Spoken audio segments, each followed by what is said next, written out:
artinya yang berangkat dengarkan ya. Agen sosialisasi ini artinya dari mulai kita bayi baru lahir, kita mulai menempuh pendidikan, lulus, terus menikah, punya anak, punya cucu, itu sampai meninggal itu kita juga butuh sosialisasi. Jadi sosialisasi ini berlaku saat kita masih hidup ya. Nah, dan sosialisasi ini tidak hanya bisa dilakukan oleh satu individu, melainkan bisa banyak orang seperti guru, murid, teman. Nah, sosialisasi ini juga bisa dilaksanakan di berbagai tempat, bukan hanya di satu tempat saja, misalnya di sekolah, masyarakat, di tempat kerja, dan lain-lain. Sebelum masuk ke macam-macam agen sosialisasi, sosialisasi itu ada kelompoknya, yaitu ada sosialisasi primer dan sekunder. Sosialisasi primer yaitu awal mula terbentuknya sosialisasi atau utamanya sosialisasi ini. Nah, biasanya sosialisasi primer ini terbentuk berdasar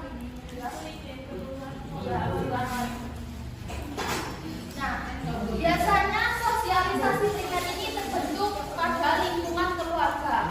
Nah, setelah terjadinya sosialisasi primer ini akan terjadi sosialisasi sekunder. Nah, sosialisasi sekunder ini biasanya terbentuk di lingkungan yang lebih luas seperti sekolah, lingkungan masyarakat, dan di media sosial atau yang lain.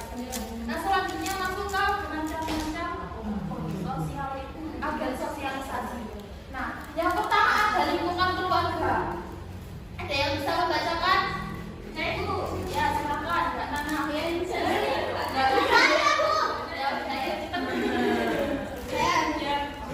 Keluarga merupakan agen sosialisasi pertama dan terpenting. Agen sosialisasi keluarga terdiri dari sistem keluarga inti, nuklir family, dan sistem kekerabatan extended family. Nah, jadi kalian apa sudah tahu apa saja keluarga inti? Siapa saja yang termasuk dalam keluarga inti? Ibu,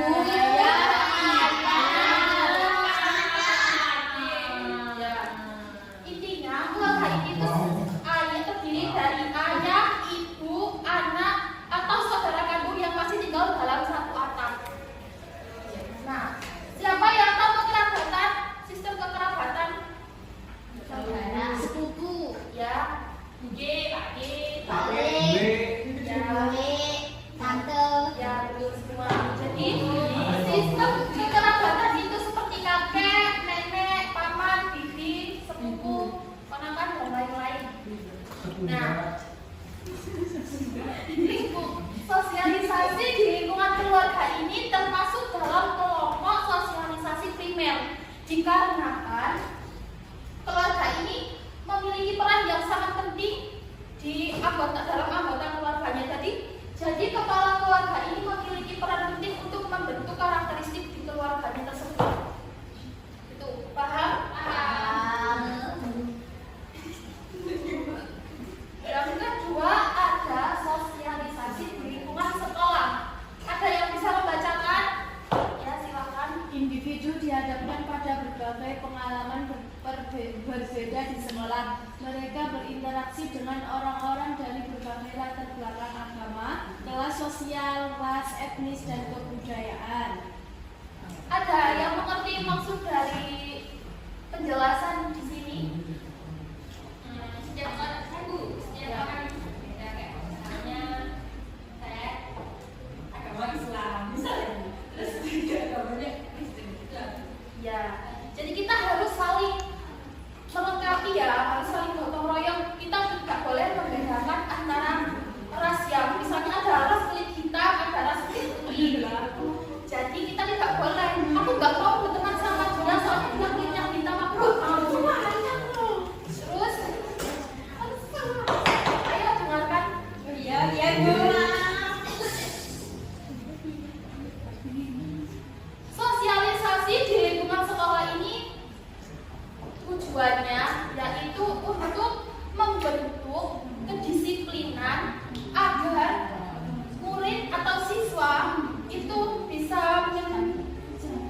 mendapat apa ya, bisa menemukan jati dirinya untuk di masa depan. Paham?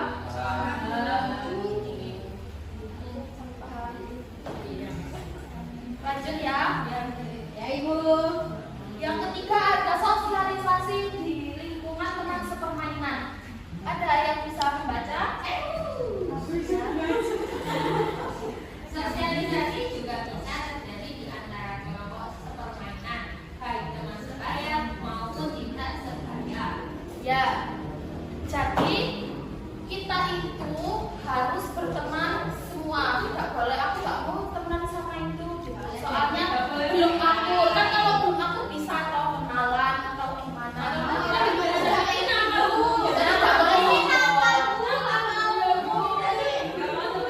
Sombong Bu, gak mau nyapa temannya duluan. Nah, lingkungan teman sepermainan ini itu juga sangat berpengaruh dalam kehidupan kita. Contohnya ketika waktu belajar. Nah, ketika waktu belajar kalau kita salah pilih teman, ada teman yang nakal ngajak main terus gak mau diajak belajar. Nah, terus ada teman yang gaya pakaiannya biasanya pakai hotpants atau produk itu apa itu. Nah, jadi kalau misalnya ada teman yang sudah tertutup terus berteman dengan teman yang mempengaruhi untuk berpakaian tidak senonoh, itu bisa berpengaruh jika imannya kurang kuat. Jadi kita juga harus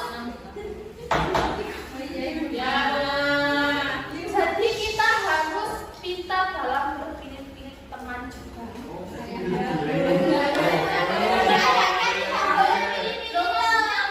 Kita nggak boleh mengikuti orang itu. Kalau kan orang tadi misalnya prinsip gitu ya, misalnya orang A sama orang B, orang A ini suka berpakaian yang terbuka dan orang B yang pakaian tertutup. Tapi ada B ini berteman karena dipengaruhi oleh teman A, jadi teman B juga ikutan. Nah itu juga tidak boleh, seharusnya lebih baik dijauhi saja.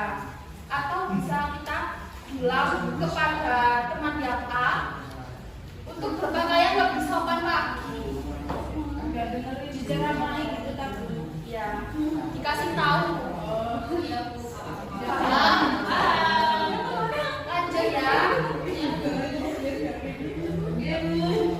Yang terakhir ada sosialisasi di lingkungan media massa.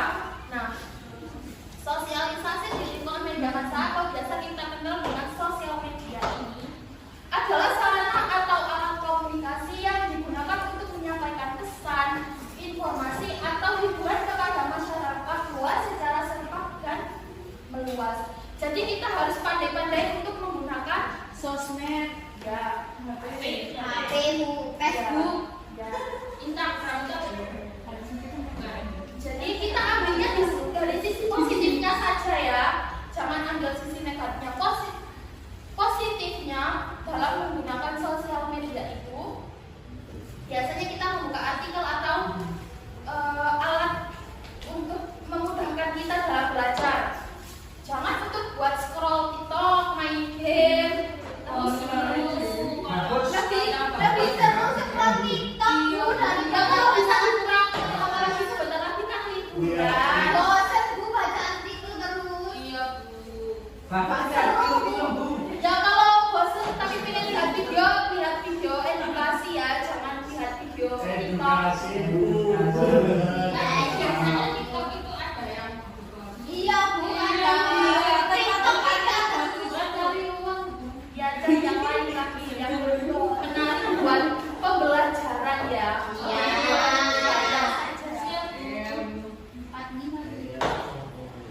Selanjutnya belum ada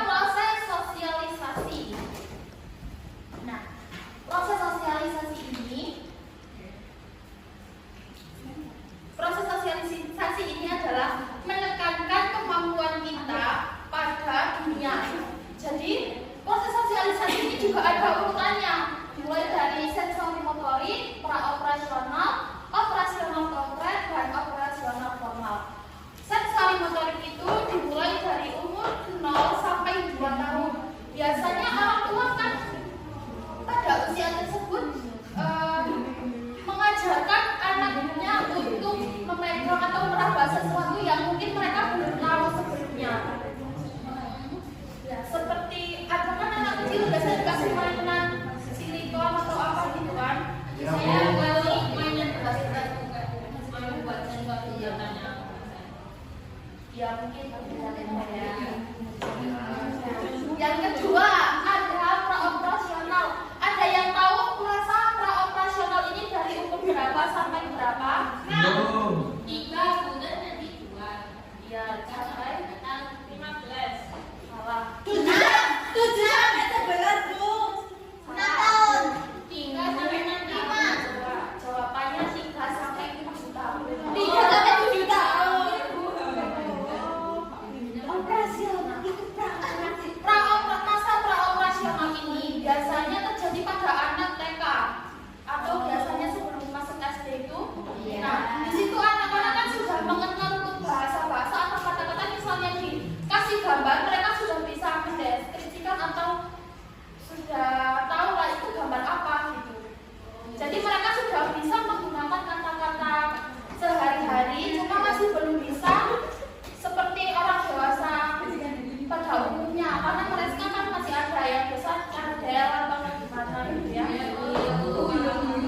Terus proses operasional kontrak itu dari umur 7 sampai 11 Bu. betul. Nah, pada masa tersebut anak itu sudah biasanya pada sekolah dasar, masuk sekolah dasar. Pada masa tersebut anak sudah paham operasi matematika seperti pembilangan, penjumlahan, terus pengurangan, perkalian. Dan anak-anak tersebut sudah mengetahui sebab akibat, misalnya kalau mereka tidak belajar, sebabnya tidak belajar, mereka akibatnya akan tidak naik kelas. Nah, mereka sudah bisa menalar hal tersebut. Tuh. Terus yang terakhir ada operasional formal. Operasional formal dari umur berapa? Ada yang tahu? Sampai dari umur berapa? 12 sampai ke atas tak tahu. Masa operasional formal ini dari umur 12 tahun sampai 15 tahun. Nah, dikarenakan mereka sudah mulai memasuki remaja, mereka sudah bisa berpikir kritis, sudah mulai berpikir rumit itu mereka sudah bisa, dan mereka jika sudah ada masalah, mereka sudah bisa menyelesaikan masalah tersebut gitu loh. Kayak kita yang Ya.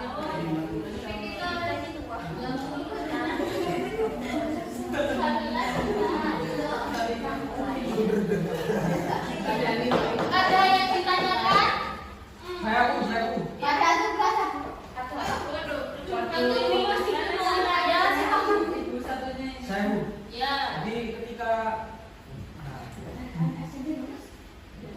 cewek sama cowok berjalan berdua itu berarti Sosialisasi. sosialisasi Bu. Nah itu sosialisasi dalam bentuk apa itu? Bukan dong. Iya. Teman kan?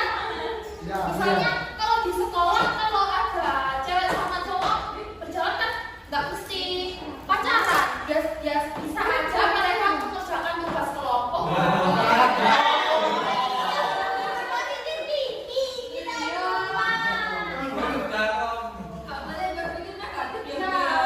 Tapi saya Siapa tahu mereka sudah sama-sama punya pacar, mereka ada tugasnya.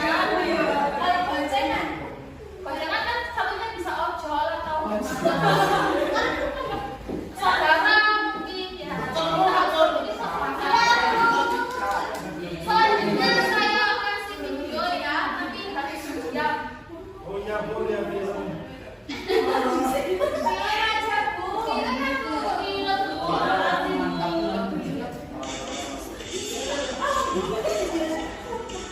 Ayo didengarkan. Diam makan terus.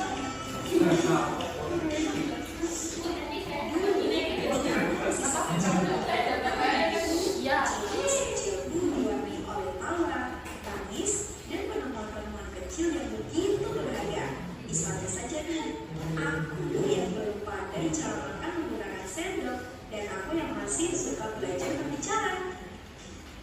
Gimana? Pasti kalian juga punya cerita menarik masa kecil kan? Sejak kita lahir, orang tua lah yang pertama kali memberikan banyak pelajaran untuk kita. Yap, ternyata dari lahir kita sudah mendapatkan sosialisasi ya. Nah, video sampai detik ini, nah itu termasuk dalam kelompok sosialisasi apa tadi? Sensor, kelompok ya. Kelompok ada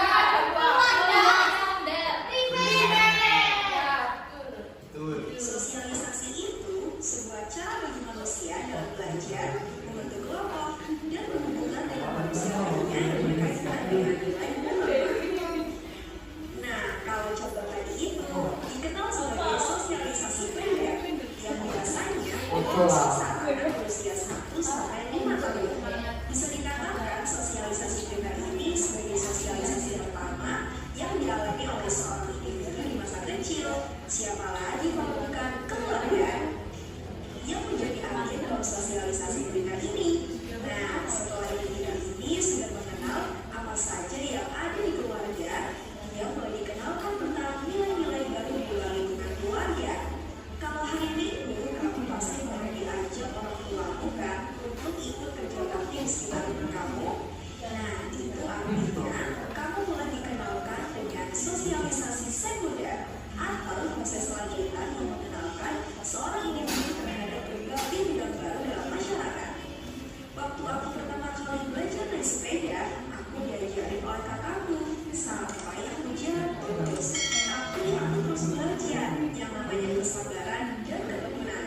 Secara tidak langsung kakakku itu orang yang melakukan sosialisasi kepadaku kan?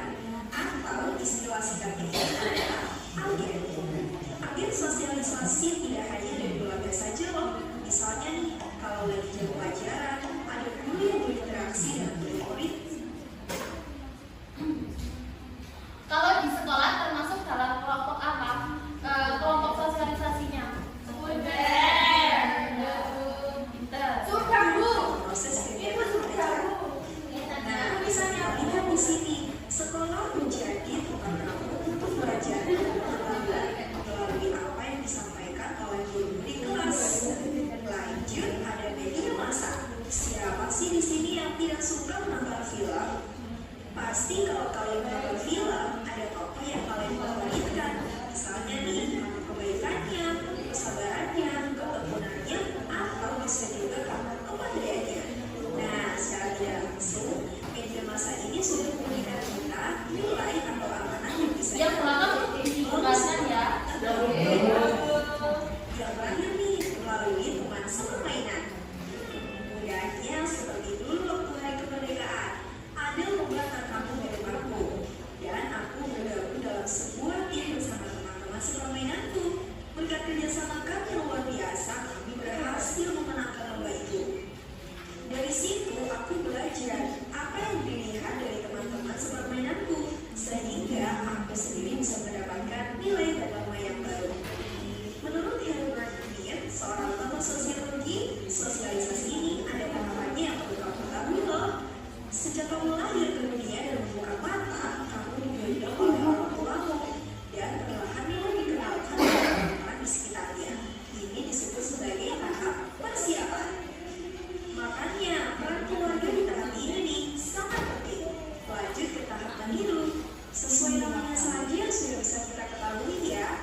Maksud dari tahapan ini, ya betul sekali. Jadi ingat waktu kecil, aku suka buka buku dan hafal koran gitu. Karena aku sering melihat ayahku membaca. Padahal aku sendiri belum bisa membaca. Tapi setidaknya aku meniru dengan berpura-pura membuka buku. Lama-kelamaan semakin tumbuh dan berkembang. Aku suka membaca buku dan bisa memahami apa yang aku baca. Ya, ini berarti kamu sudah masuk ke tahap siap bertindak. Semakin aku dewasa, aku mulai mengerti apa itu nilai toleransi di masyarakat melalui keikutsertaanku pada organisasi pemuda desa di sini. Tidak hanya toleransi, juga nilai kerjasama pun aku dapatkan ketika aku mulai ikut peran pada masyarakat. Tahap ini dikenal dengan tahap penerimaan kolektif. Nah, oke, itu tadi penjelasan tentang sosialisasi. Gimana?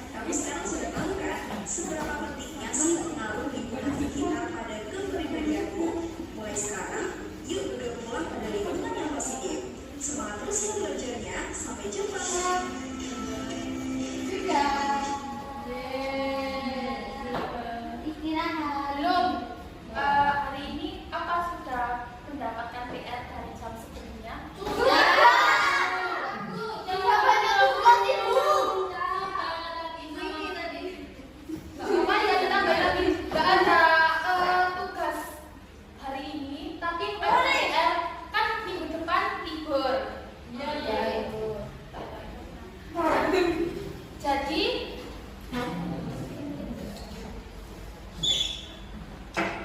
tugasnya adalah catat ya.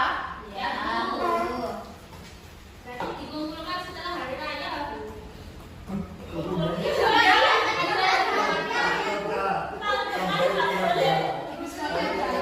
Habis makan B.